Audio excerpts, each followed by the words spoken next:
Hey, sitting there in circles saying you're live. All right. Got it posted in places. I see Ben's here. Take a while for everybody to find the links.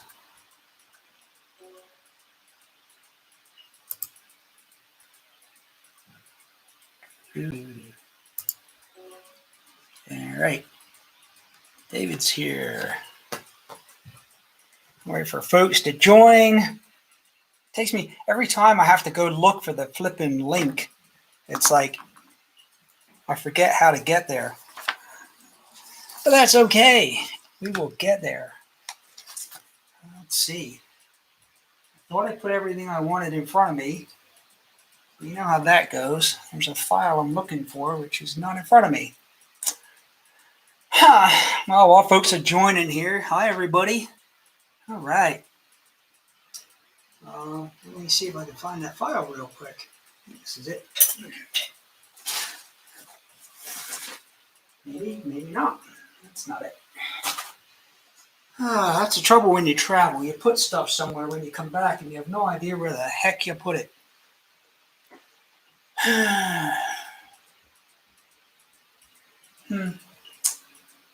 No, it came back out here. All right. Hi, everyone. It was in. Well, you know what I'll do? I know it's right here somewhere. I'm looking at it and not seeing it. That's probably half the problem. I gotta be careful. The other night I had this on the first time I did it and I had some music on in the background, and so apparently as soon as I posted it, the YouTube bots said it was copyright infringement, so I had to re-edit the video when I posted it and cut that off the beginning, but they tagged me. So something I learned. All right, darn it. Can't find what I'm looking for. All right, well, that's okay. So a couple of things. For those of you that haven't seen the one-time pads and new to the one-time pads, you need to go watch the video I posted, because I'm not going to go over the whole thing, but there's a couple of specific things. And I still can't figure out how to flip-flop the camera from one camera to another while I'm live, and I don't think I can. And so, still learning that stuff. So a couple of things. Numbers. I wanted to show you something on numbers because I put that Zello channel out there in the last message that I posted in the OTP stuff. And there were a couple of errors in it, and partly my fault because I've been running on about 4 hours of sleep a night for the last 4 nights because I was with the grandkids, and then after they went to bed, I was trying to get some stuff finished in the ComSec article, which I did finally get up on the web page, and so I made some mistakes. So, I couldn't figure out how to do a logo. So let's talk about numbers.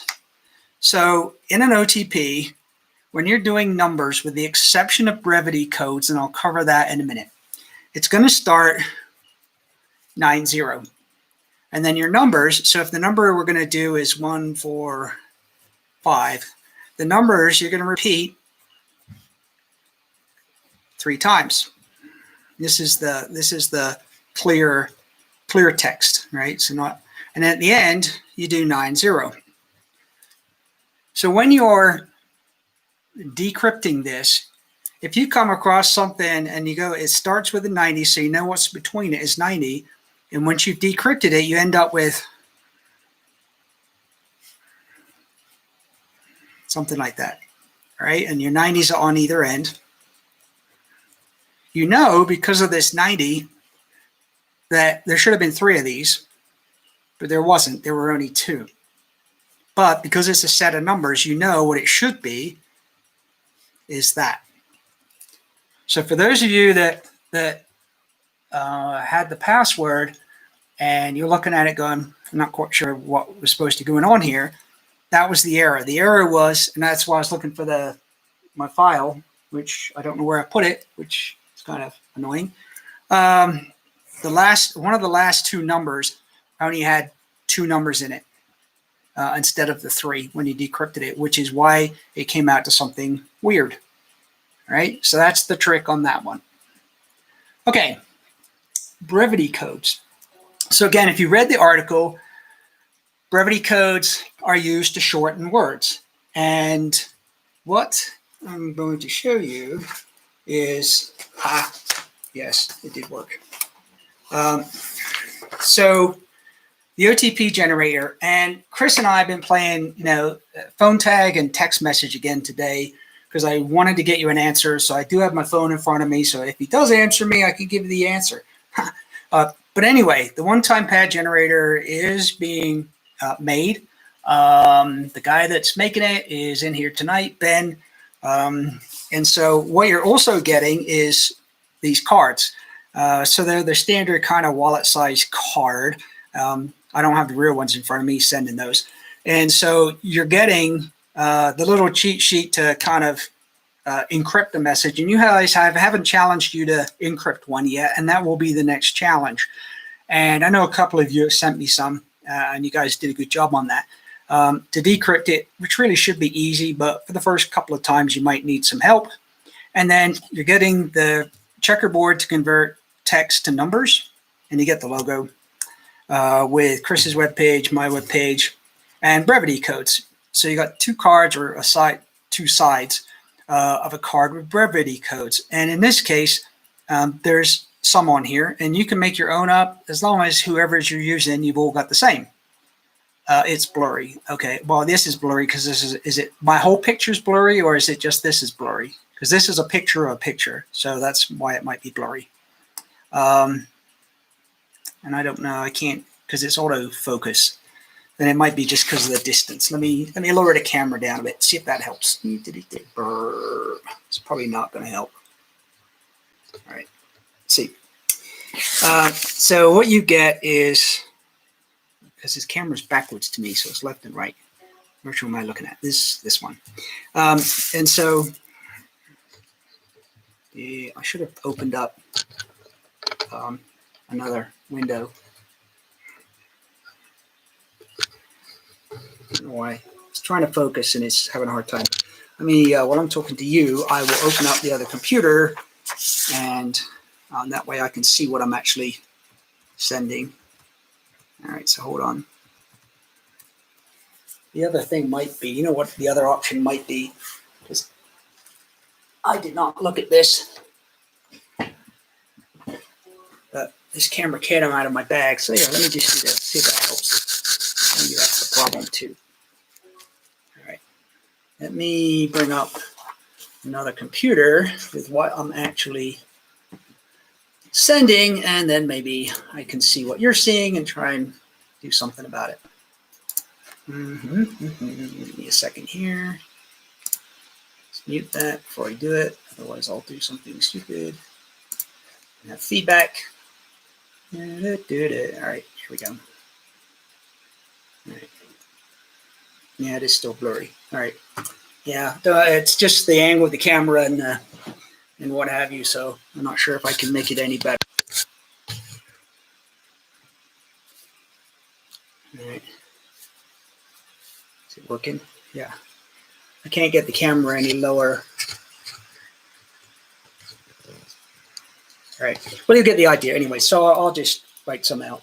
So now I lost my piece of paper. Gosh darn it. Oh, it's under here. Yes, here we go. All right. So brevity code. Let me get my piece of card here. So on this card, and like I said, I don't have the real ones, and that's why it's fuzzy, because there's a picture of a picture. So let's see, frequency. So I know you can't see it. So the number is 0, 5, 2, 3 mean frequency.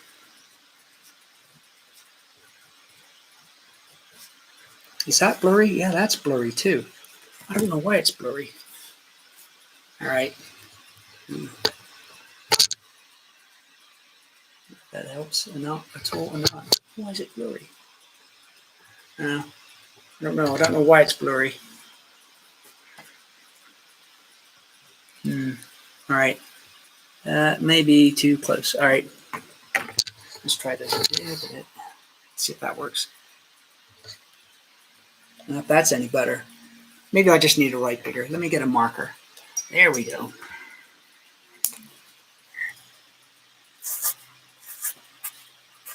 Because that pen's like a micro pen.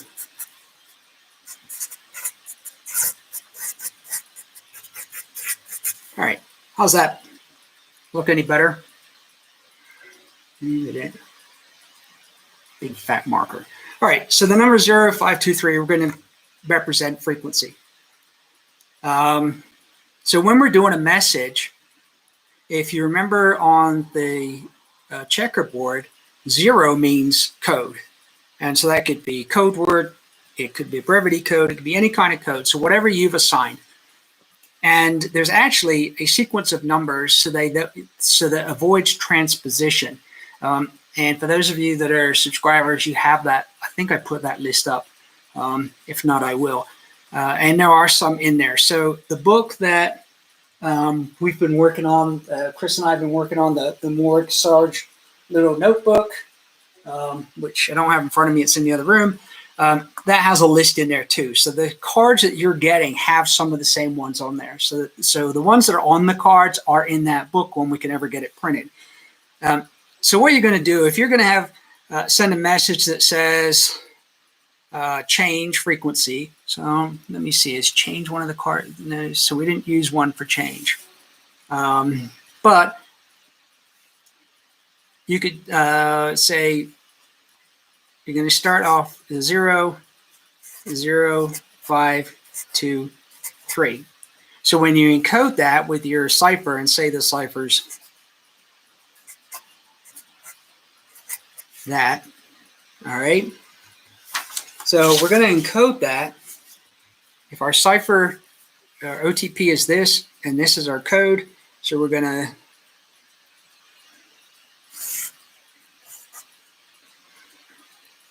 eight, 2,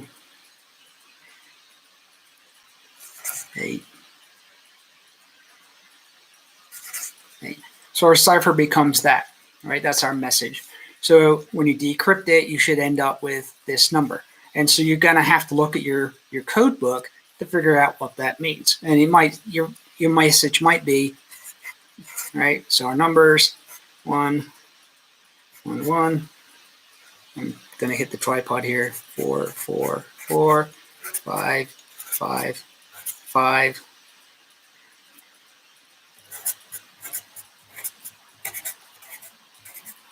All right. So then we would then encrypt that with a 90 at the end. That is how we're going to do a brevity word.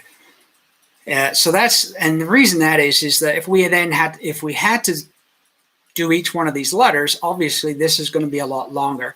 And the shorter our message, the better it is. It's quicker to send, less opportunity for somebody else to either triangulate your position or interfere with your message by trying to jam it. So the shorter the message, the better. So you can make up a whole bunch of these for different words. And some of the ones that you have on there are like black sky hazard. So black sky hazard has a specific meaning. It is a standard brevity word that's actually in the U.S. military list of brevity words. And there's a whole bunch of them. For example, and some of you might have heard like bingo. Bingo means 0 fuel or minimum fuel. There's certain other ones that are common to the military services. So black sky hazard is one of those. And a black sky event is an event that's going to cause a massive failure of electrical system. It can be an EMP or it can be a coronal mass ejection. So, if you monitor space weather, you can get warnings that they've picked up a massive solar flare. And that was something somebody asked me today. And I'm actually going to put a page up on that and explain those. And there is just like there is for hurricanes and tornadoes and everything else, there's actually a scale. And so there's a G scale for a geomagnetic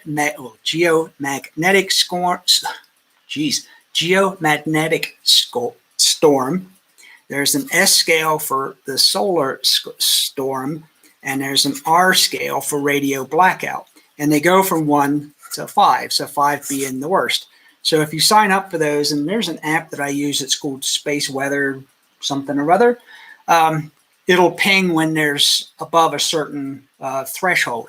So if you ever get that and there's a G5, S5 coming, and they've already indicated maybe an R5, that was times when you want to give your group a heads up and say, hey, black sky hazard, that make sure your equipment is protected in EMP proof bags or equipment.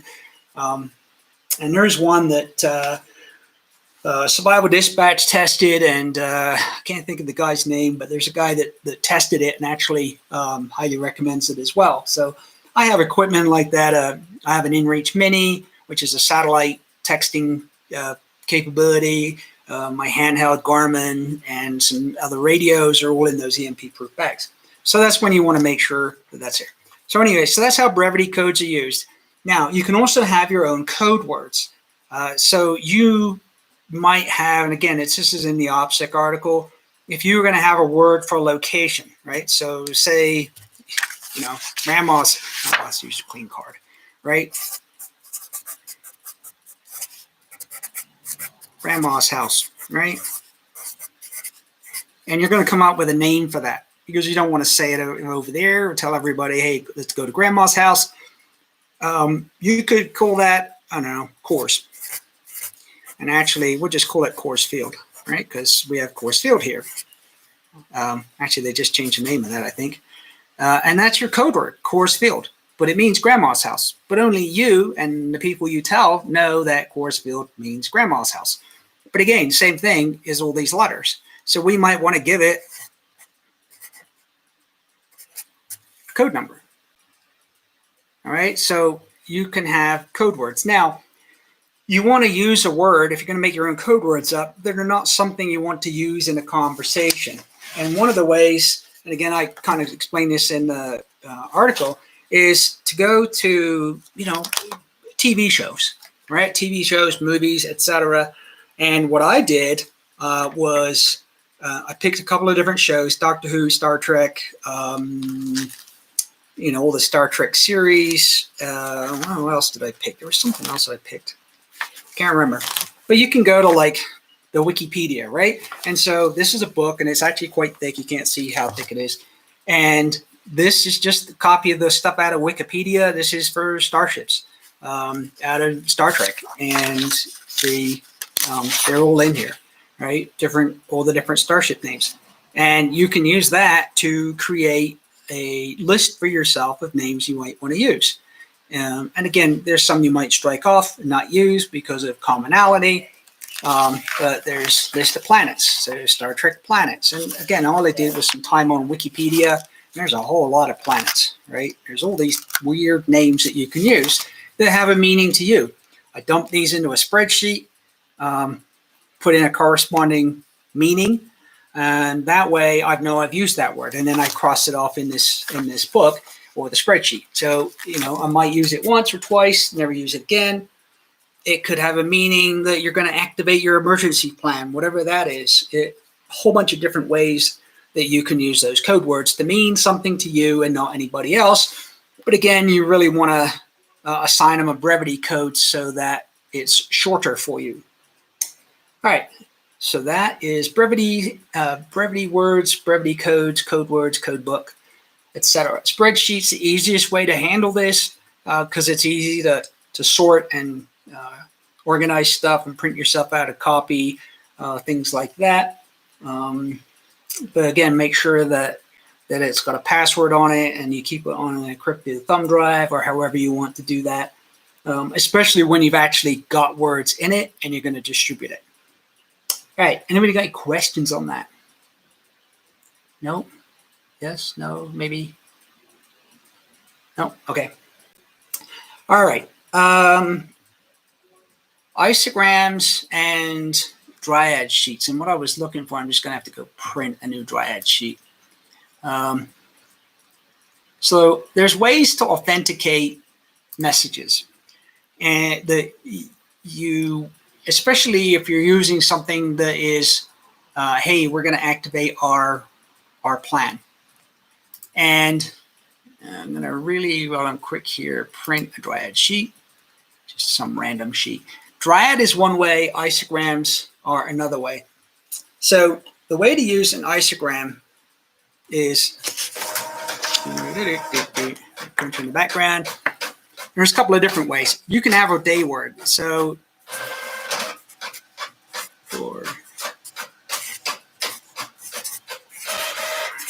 and you can put these numbers a different way around if you want to. And so you're going to use an isogram. And so an isogram is a word that the letters do not repeat in. And you can do some research and figure what those words out. Yes, I will put the video up. This one I will make sure I save it like I didn't do last night. And it'll be up. And I did put the one up on the Baofengs. That is now up there. I redid it. And the one on figuring out what frequencies and where to find them, I will be doing after this. It's halfway done. So those are up on the site.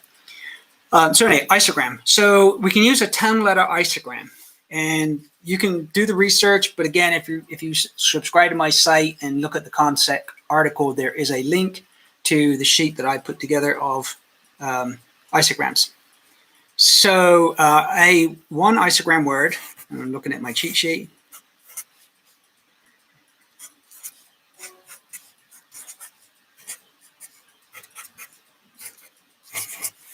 All right, so one letter for each word. And you can only use this like a few times before somebody can figure it out. So it's not one that you're going to use frequently. It's something that you're going to have to change. And there are a number of different ways that you could use this. Now, if the person you're calling is going to respond, you can, or they send you a message and you could say authenticate 4-5. Now, you could do this a number of ways. The response could be Papa Alpha, or again, however you've previously arranged it, it could be the sum of the numbers. So 4-5 being 9, the response is Tango. Now, if you do it the second way I showed, you're only using one letter. If you use 2 letters, it's like playing Hangman. If you ever played that when you were a kid, you got a word and it doesn't take somebody too long to figure it out. And especially if you've got a computer program or you have an idea of what they're using, it doesn't take long to run words through and figure out that there's probably very few words that are isograms that only have these 2 letters in these 2 places. So you can only use it a few times. Another way is to create yourself a matrix. So we'll stay with the 10-letter words, but you can use up to the third. There's actually, I think the highest, yes, there's 13-letter isograms. There's not, I don't think, I'm trying to pull my list out here. Yeah, I don't think there's any 14-letter isograms. So you create a matrix, and you can add, I'm just going to use the 10-letter words because that's what I got in front of me. And you put a whole bunch.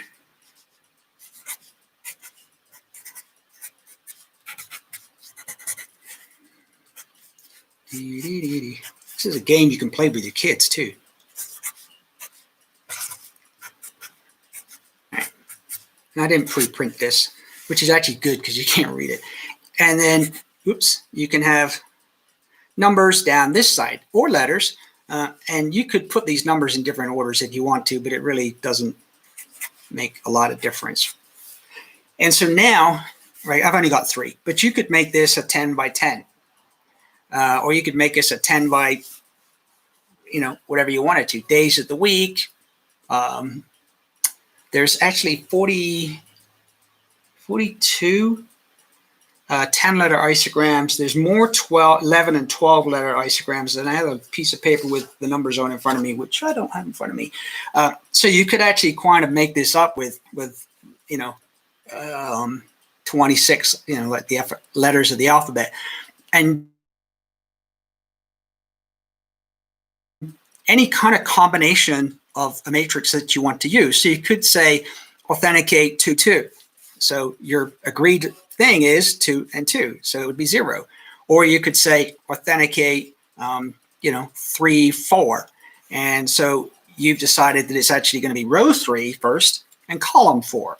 Or you could decide that it's going to be the letter to the right of what you ask for. So you say authenticate 4-3, and we'll use row 4-3, but we've decided it's going to be this one. So it's the one to the right of it. So it's a little more challenging for somebody to figure out, because if they try to figure it out by what you say, right? So again, any kind of combination or way of doing this that you and the recipient have agreed. If you are just broadcasting a message, which again, you can't do on radio under normal circumstances, preface that, but you could authenticate a message as you send it. So, and you've seen this if you've watched any of the war movies, especially the submarine movies or the ones that have missile launch things where they authenticate a message, right? It's in War Games, any of the sub messages, Crimson Tide. Is it Crimson Tide? Crimson Tide, the sub movie. It's just popped up on Netflix or something the other day, where they receive an emergency action message. And at the end, it's got usually a series of letters and usually letters to authenticate the message. And that's, whatever that pattern is. You could use this column down here as a day of the week, or it could be the day of the month. So, you've got 31 and whatever combination you want to make across the top. So there's lots of different ways that you can use it. It's only limited by your imagination and agreeing with your group how that's going to work, right? And having it set up ahead of time. Now, a Dryad sheet, let me show you. Any questions on isograms and using this kind of matrix? And again, this is in the article as well, but I figured do a video because sometimes the written word is, you type it and go, what I meant to say is not necessarily what I said or how you understand it. And especially, I write English, and my daughter usually proofreads my articles to American English, and she didn't proofread the ComSec one because of time. So if there's words in there that I've used or it doesn't make like good English sense, it's because it's old English. All right. I got the other screen up so I can't see. Let me go back here. All right. Okay. You guys, anybody got any questions? Give me like a thumbs up or something that, real English. Yeah. So I got to tell you the story on the real English thing. So when I first came to the States, I took an English class and because I had to in college, and it was English 101. And I wrote a paper, and our professor was good, kind of cool. At the end, we'd have a discussion on something. At the end, he'd say, write me a paper on whatever. And tea English and coffee English. Yeah. So he'd say, write a paper. So I wrote this paper on, I don't even remember what the topic was. And when he handed it back to me, it's got all these red marks over it and an F. And so he says, okay, what do we want to talk about today? And I said, I would like to talk about English. And he goes, okay. And I said, so this class is called English 101, right? And he goes, yes. I said, it's not called American 101. He goes, yes. And I said, so I used English and, I'm trying to think of the word color. And English spell color. All right. And of course, I got the big red fat pen. And there's all these marks over it, and English grammar. And so I said, well, so this is an English dictionary. And I brought an English dictionary to the class because when I came over, I came with one. I said, so this is how this is spelled in an English dictionary. I said, so if you want us to write American, you should call this class American 101 and not English 101. He looked at me. He said, give me your paper. And I was expecting him to kind of rip it up. He took my paper. He changed the F to an A, and he goes, I don't have an argument for you. He says, you're absolutely right. So that's my story on English. All right. Dryad sheet. This is a Dryad sheet. And again, if you're a subscriber and you've got the ComSec article, you can use online. Now, I won't vouch for the security of it because it's computer generated. You could make your own up. And as you can see from this, it does take time to make, but you could. And it would be truly random of some sort at that point. West Country, yeah. Well, so I was born in the south part of England, and then I spent years in London, in the south part of London, before I came over here. So my accent's been blended several times, actually a lot of times. All right, so this is a dryad sheet, and I apologize for it being blurry, but you kind of get the gist. So you have columns across the top, 0 through 9. You have letters down the side, A through, this one actually goes to Y. The numbers, the letters across the top, you also have letters across the top. And the letter column number is repeated just for ease of reading it, but you can generate one that's just got it once across the top and once down the side. And you use it very much the same way as I just showed you with an isogram. Again, you previously agreed to what and how you're going to authenticate. So if it's the 10th day of the year, or 10th day of the year, 10th day of the, well, you could use years, 10th day of the month, you could say, all right, it's going to be, we're going to use 1 and 0, and we're going to use, what day of the week it is, or however you want to use it. Again, you have to decide how you're going to use it. And if you use the first letter, so say, for example, whatever pattern we have is A0, and we're going to use that as the authentication. If we've used it, we cross it off. All right, so we're not going to use, to make sure, the pen's going to dry out, make sure we don't use that one again. All right, so again, you very much use it in a matrix format. The thing with dryad sheets, and these are used, the nice thing with these is they're quick to use. The other thing is that you have a short crypto period. So crypto period is the lifespan that encryption is valid for. I just printed this one off, and so this one defaults to 6 hours. So you can make that up, but the shorter it is, the better. So you have to know which sheet you're using. You only have it for a short period of time before it becomes invalid and you go to another one. For the same reason, the isogram, even that matrix, is not going to last very long for authentication. So any kind of encryption that you use, one-time pad, we only use it once. That's the huge advantage with the one-time pads, the OTPs. With any other form of encryption or authentication, whether it be using isograms, whether it be using a dryad sheet, you've got to have that crypto period short. So if you're going to make these in advance, you're not necessarily going to have the date time on here. You can use some kind of code that you guys have previously agreed that from day 0 or hour 0, whatever that is, we're going to use sheet 1, and then we use sheet 5, and then we use sheet 3, whatever kind of combination that is. Or again, if you've looked at, I have a mind map up on triggers, and I need to write an article. That's on my list too. I got so many articles to write for you guys. It's like, which one do I do next? And some of them are written. I just got to put them up on the page, but it takes time. So you could print some of these off and have them beforehand. Or if you use triggers and go, you know what, we just got a warning of, something that meets a trigger level, say a, coronal mass ejection, G5, S5 storm, and we're black sky hazard, you can do a bunch of these off, and that's your validation. So again, you've got to, it's all part of planning, right? A lot of this stuff, you plan your preps, you're planning what food you're going to buy and store, you plan what ammunition you're going to buy and store. We do all these other things, beans, bullets, and band-aids. We forget about the communications because it's not cool. It's not flashy. It can cost you as much money as some of the other stuff, but what we're doing here, doesn't cost a lot of money to do. Literally, it's mostly time. So there are people that are not into the running, gunning, and what have you. There are, for a number of reasons, physically wise. Train some people up on these skills.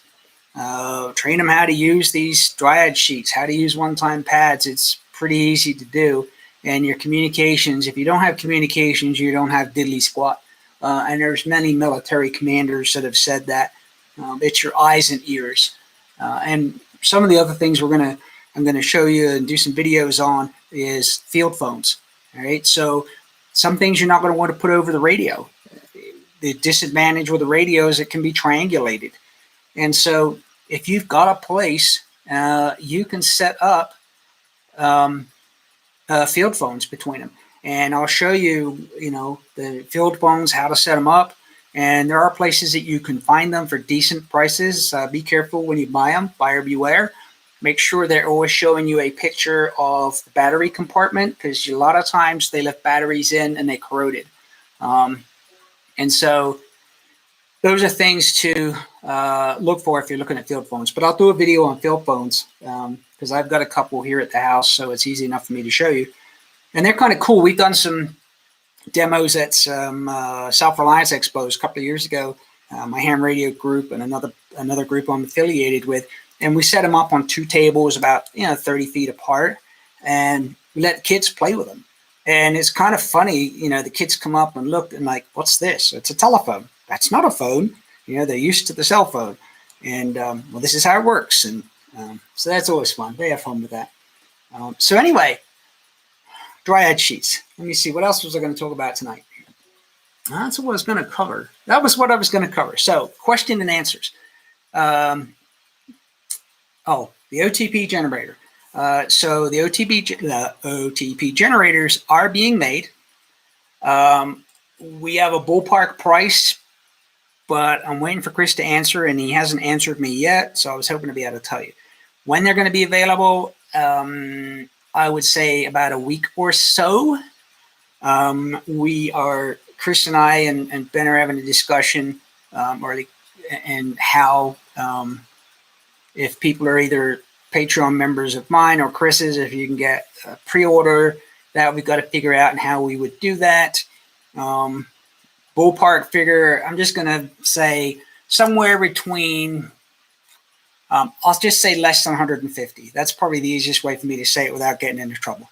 So under 150 bucks with a set of these cards, and that'll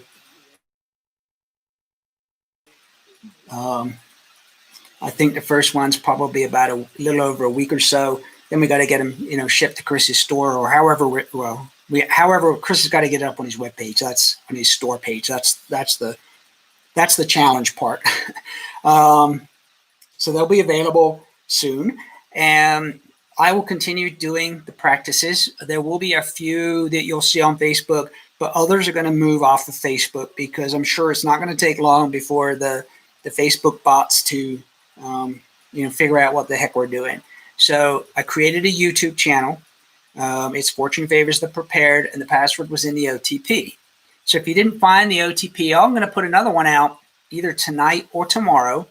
That it won't say the name. It's just going to say password, and it will have the code. And I'll double check it to make sure I do it right.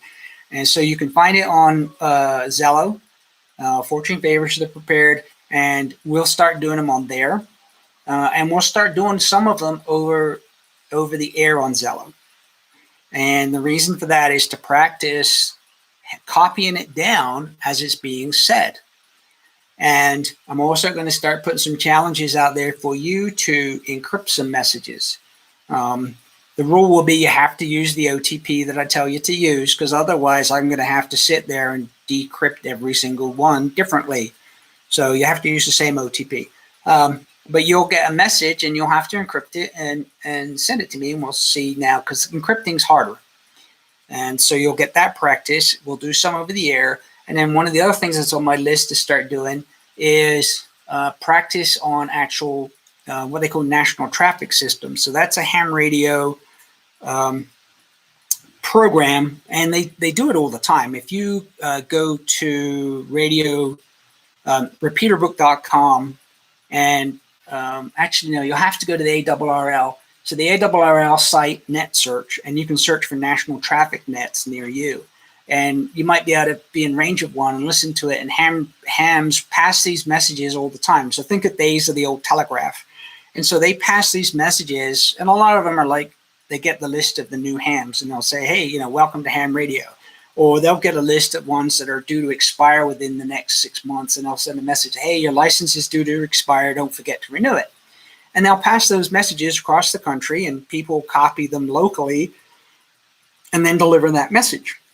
And that's all for practice for emergencies. And when there's hurricanes, they set up nets and they pass those messages. So part of the skill as an operator, as a radio operator, is being able to copy the message as it's being sent, but also to send the message in such a way and such a speed that the person that's trying to copy it can copy it without having to ask you to continually repeat or what they call fill.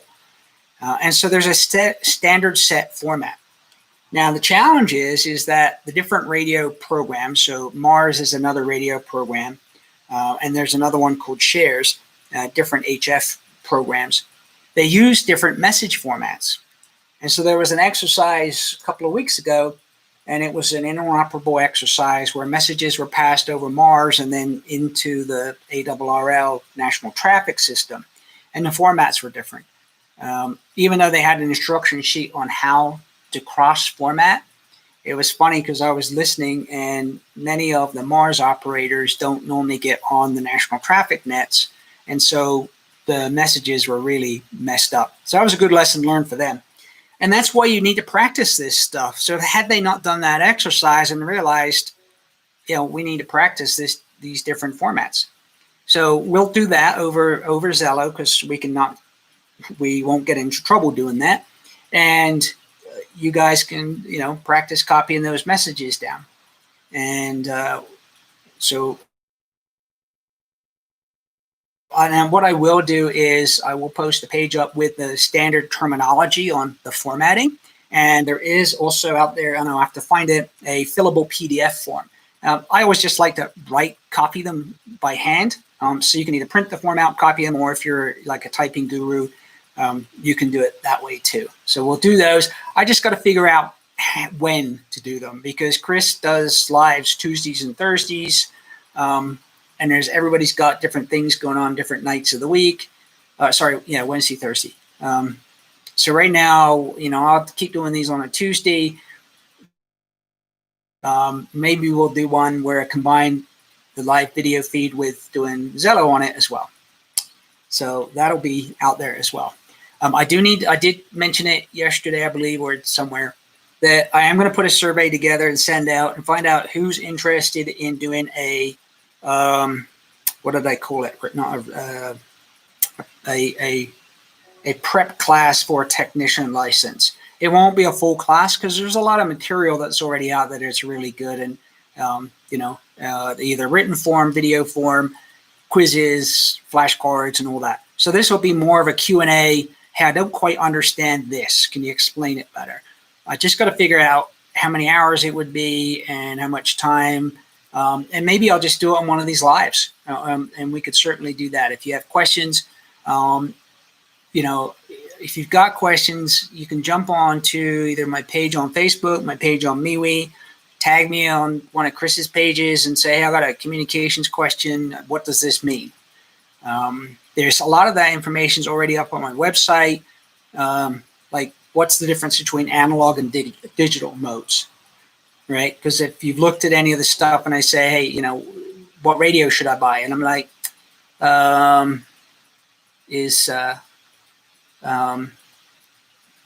depends on what repeaters you have near you. If you don't have a digital mode repeater, there's no point in buying a radio that's got some digital capability. If you've got radios that are repeaters near you that use the DMR digital mode, there's no point in buying a radio that's got fusion if there's no fusion modes there. So you got to do some research before you buy a radio, but then understanding what those digital modes are. All right. My MeWe name is the same thing. Fortune favors the prepared. And actually, I think there should be a link on the front page of my website as well to the MeWe page. I do need to go back because I do have a Wimpkin page. Well, I did have a Wimpkin page, and then Wimpkin had issues with everybody joining, and they shut down groups. And when they opened them up again, the group's gone. So on MeWe, It's Fortune Favors the Prepared. I've got to go back into Wimpkin, but it's the same. But I will double check after we get off the live tonight. I will double check that the links are on the website. They were. I just got to make sure they're still correct. I know the MeWe one is there. I think the Wimpkin one was there. It's there, but I don't know it's the true group anymore because they shut groups off and then they reset them and did a whole bunch of messing around. All right. Any other questions? It's your time, guys. This is your chance. I can't even see when somebody's typing. No other questions? Just no. So just as an FYI, so what I discovered the other week, if you wonder why you're not always seeing posts on whether it's my page, Chris's page, or whatever, the default settings that now Facebook does is that you only get highlights. So you have to go into the little 3 buttons where the settings are and where notifications are and change it from highlights to all posts. And even if you have all posts, it only will show you 5 new posts a day. So you actually have to go through to the page and look. But then also look when you're on the page as to what posts you're seeing. Usually on the left-hand side. And again, it does the same thing, like recent posts or most commented on or something or other. So you don't always see the new stuff. Clarification on Zello. So Zello is an app that you can put on your phone. It's like a radio, like push to talk. So anybody in the group can hear, but you can set them up as password. So actually, I think in the communications article, so this is what it looks like.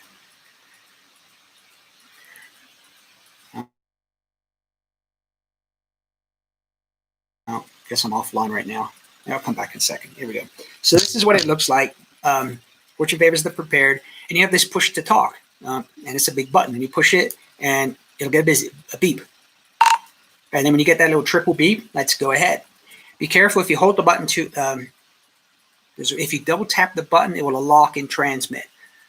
So be careful. If it's red, you're transmitting. You can send text messages. So if you go up the top here and hit the little what's it symbol, you can actually see replay old messages and also texting. All right. Final call for Regional Division 8. Please check in now. I got another net going on. So let's see. All right, I gotta go offline. Speaker extend. As soon as you hit transmit, it puts you online. All right, that'll shut it up. So you can create one of these for your family, and that's in the comms plan that I talked about. You can do that. Create one for your family, put a password on it, and everybody has it on their phone. And the advantage is it's one-to-many and it's voice. All right. Nothing on it other than your share name. It won't let you join. So you created but you can't add to my channel. If I go to the link, I see a page with nothing on it other than the share channel name. And now I'm a moderator. So Pip, did I send you the link, the direct link? Yeah, if you have trouble, let me know. Because I can send you the direct link to it. You still got to put the password in. But I've got a bunch of these for different things, and you can pick individuals. So I'm not sure if I can see you on here because let's see, to have a contact on here. Oh yes, I can search a Zello contact. So let me see.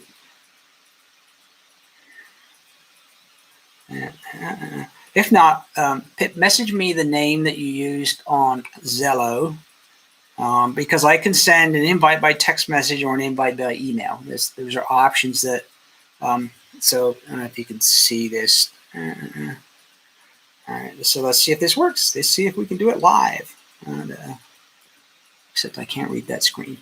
Let me get closer. But the computer's sitting over to the side and it's kind of hard. All right.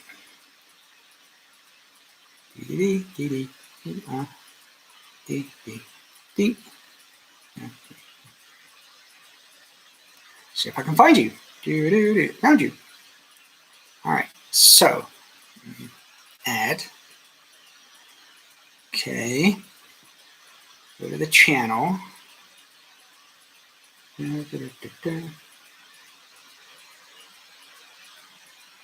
Channel.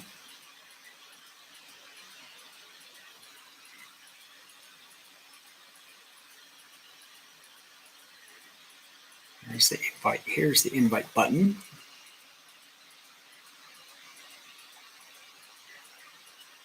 Invite. No, that's not the invite button. Darn it. Gotta be smarter than the object you're working with. Why is it not? Where's the invite button? Shh. Put that silence.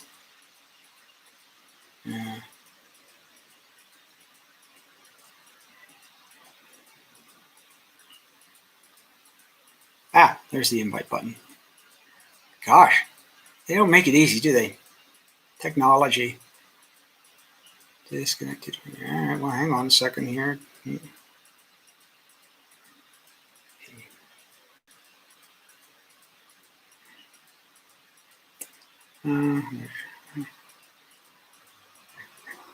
Huh. That's weird. All right, I'm gonna have to play with it, figure out where, because there's an invite, but it doesn't. Oh, you know why? Because I had add user, but I think until you accept it. Oh gosh, shush. Yeah, let's see. Yeah. Oh, here it is. Request sent. Yeah. So until you acknowledge the request I sent, then I can add you, because right now you don't pop up as a friend. All right, so I need to turn it off because, like I said, they're conducting a net, and if I need to go offline. So I'll play with that afterwards. When you accept the friend request, I'll figure that out. And yeah, the PC version, I've used the PC version, but I usually 99 times out of 10 use the phone, and it's a little different. So anyway, all right, guys. Anything got to repack into Mylar. So I'll be shooting a video on packing stuff into Mylar. I've got sugar, and I should hopefully get some oats tomorrow. If you've got a restaurant supply warehouse near you, you got a group of friends, go in together and buy a membership for it. Right now, with all the restaurants shut down, they are stuffed with stuff. And you can get really good prices. Number 10 cases of number 10 cans of tuna and green beans and tomatoes. I buy that, and I make big pots of chili and can it. The biggest thing is with sugar, don't put an oxygen absorber in, otherwise you will have a brick of sugar. Same with salt. Sometimes you can find bags of salt, but you can certainly find the the Big Morton 24-ounce rounds of salt. Again, this stuff is cheaper than you'll find it anywhere else. So that's another little trick. But you got to go in with a group of friends to get a warehouse, get a membership, and it's really cost-effective way. Canning jars. If you guys find canning jars, and that's a good thing to stock up on. Usually they're around $10 a case for quarts and pint jars. I like the wide ones, the wide-necked ones, or wide-mouthed ones. Right now, they're going around $15 a case. Although I was back east with my daughter, and they had some at Tech Case, and I really should have bought some and told them to keep her at her house. So I did find Target, actually, of all places, had them at the, quote, normal price. Everywhere else has them jacked up. So if you can find canning jars, they're in short supply. Usually, it's a couple of reasons. It's the end of canning season, but that's the time to start looking for this stuff. Yeah, you want Bulls, or I can't think of the other brand, but I have a stack of most of the ones I have are the Bulls canning jars. Lids are fine, hard to find. So any of that stuff, as you find it, get it. Even if you don't can, you know, and you can get a couple of cases, stock up on it. It's good bartering stuff, or you might find somebody in a group that does the canning and whatever. Yeah, everybody's kind of out of stock right now, but these are things to look for over winter. And, you know, anybody's got them on the shelf, they want to get rid of it because it's shelf space. God, what's the thing? There's a hardware store, Ace. Ace is always a good place I found to find stuff, but they never usually have a lot in stock. I'm going to check out the Target near me to see if they do have canning stuff. Because like I said, I was back east with my daughter and they had quite a lot. And I should have really just picked it up and, you know, bought a whole bunch of them and told them to keep them at her house for later. But she also did talk me into an early Christmas present. So I ended up buying her a KitchenAid because they were $200 off. And so now she started baking and stuff. So, you know, dad bought her the present, and I told her husband to keep the damn box, and on Christmas Eve, you better wrap it up in her Christmas paper and tell her it's my Christmas present. Just a reminder.